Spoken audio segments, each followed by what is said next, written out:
नमस्कार दोस्तों, स्वागत है आपका हमारे अपने YouTube channel SSC railway coaching centre में। आज हम देखने वाले हैं आईसीएआर टेक्नीशियन के जो अभी एग्ज़ाम के जो एडमिट कार्ड जारी किए गए हैं। तो आपको पता होगा कि आपके एग्ज़ाम जो है वो 28 फरवरी से शुरू होने वाली है। और आपके पास अभी काफ़ी कम समय बचा है, लगभग 10 दिन।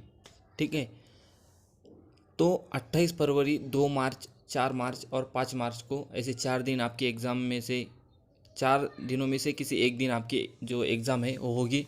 तो आपको आपका एडमिट कार्ड है वो अभी से डाउनलोड करके रखना है। ठीक है, तो हम जो है अब ये जानेंगे कि जिनकी पढ़ाई थोड़ी कम हुई है या जिनकी पढ़ाई हो चुकी है उनके लिए जो 5 मुख्य बातें हैं वो मैं इस वीडियो में आपको बताने वाला हूँ। तो आपको वीडियो में अंत तक बने रहना है। ठीक है, और अगर आपने वीडियो को लाइक कर देना है, और अगर आपने चैनल को सब्सक्राइब नहीं किया है तो चैनल को सब्सक्राइब भी कर देना है। क्योंकि कुछ बच्चे ऐसे होते हैं, मैंने देखा कि 2,500 के आसपास व्यू आते हैं वीडियो को, और लाइक जो करते हैं वो सिर्फ 50 बच्चे करते हैं, और सब्सक्राइब जो करते हैं वो सिर्फ 150 या 200 बच्चे करते हैं। ठीक है, तो बिल्कुल फ्री है, आपको सब्सक्राइब कर कर रखना है चैनल को, ताकि जो एग्ज़ाम से रिलेटेड इम्पोर्टेंट जो आपकी इन्फॉर्मेशन होती है तो मैं उसको प्रोवाइड कराता हूँ, और सच इन्फॉर्मेशन ही आपको मैं बताता हूँ, कोई झूठी इन्फॉर्मेशन नहीं बताता। तो आपको चैनल को सब्सक्राइब ज़रूर कर कर रखना है। ठीक है, तो हम ये जानते हैं अभी कि वो 5 जो मुख्य बातें हैं आपकी, तो वो कौन सी है। ठीक है, पहली बात जो है आपको ये ध्यान में रखना है, अगर आपकी जो पढ़ाई है, ये बातें हैं किन के लिए ये पहले जान लेते हैं। जिनकी पढ़ाई पूरी हो चुकी है और जिनकी पढ़ाई थोड़ी बहुत कम हुई है, या कुछ सब्जेक्ट या कोई टॉपिक उनका बाकी है, तो उनके लिए है। तो पहली बात जो है आपको मैं ये बताता हूँ कि आपको अभी नया कुछ भी नहीं पढ़ना है। ठीक है, तो अगर आप ये कर रहे होंगे कि मेरा पॉलिटी रह गया है या ज्योग्राफी रह गया है तो मैं अभी ज्योग्राफी लेके 10 दिन में पढ़ डालूँगा, तो ऐसा बिल्कुल नहीं करना है। तो जो भी आपका सब्जेक्ट अभी बचा है, ठीक है, जो पहले से आपने पढ़ कर रखा है उसी को आपको बार बार रिवाइज़ करना है, और यही जो बात है आपको एग्ज़ाम में काम आएगी।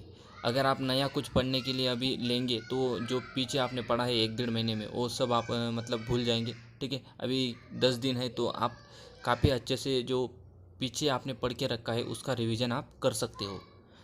तो हम चलते हैं अभी दूसरी बात पे, और जो आपका सब्जेक्ट अभी थोड़ा बहुत बाकी है इसके बारे में भी मैं आगे बताऊंगा।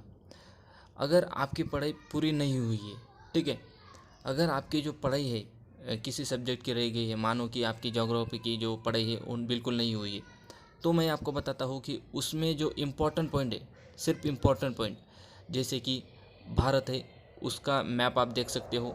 जैसे इम्पोर्टेंट पॉइंट आपको लगते हैं जो एग्ज़ाम में पूछे जाते हैं, सिलेबस के जो अनुसार होते हैं, तो उनको आपको सिर्फ कंप्लीट करना है। पूरा का पूरा जो सब्जेक्ट है वो बिल्कुल नहीं पढ़ना है, ताकि आप 2-2 घंटे देकर भी वो सब्जेक्ट जो है आसानी से एग्ज़ाम तक कंप्लीट कर सकते हो।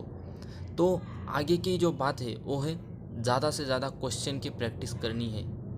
ये बात इतनी इम्पोर्टेंट है कि आपको, अगर ये बात आप नहीं करते हो तो आपका जो सिलेक्शन है वो बहुत ही चांस कम हो जाता है। क्योंकि आपको पता है कि 1.5 घंटे का एग्ज़ाम होता है, और इसमें मैथ आता है 25 मार्क के लिए, तो मैथ काफ़ी आपका समय बर्बाद कर देता है। तो जितनी प्रैक्टिस आप ज़्यादा करोगे तो आपको उसका फ़ायदा एग्ज़ाम हॉल में मिलेगा।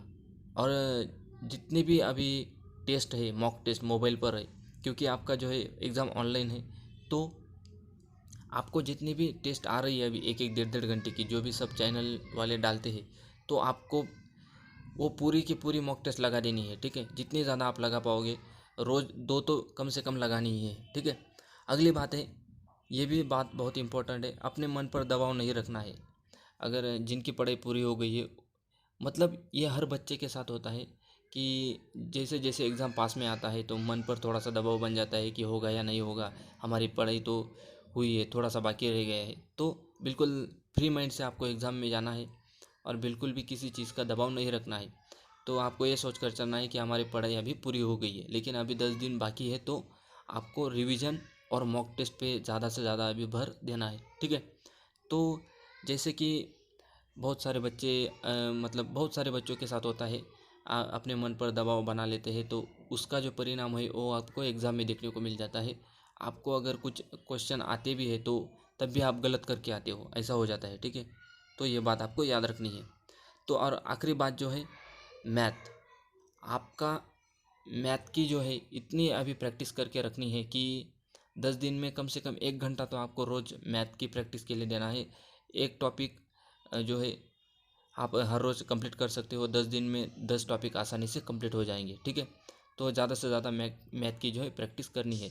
और जो भी सब्जेक्ट आपका बचा है, ठीक है, जैसा कि पहला पॉइंट हमने देखा था, अगर पढ़ाई पूरी नहीं हुई है तो जो भी सब्जेक्ट आपका बचा है तो सबसे ज़्यादा मॉक टेस्ट उसी सब्जेक्ट की लगा देनी है, ठीक है।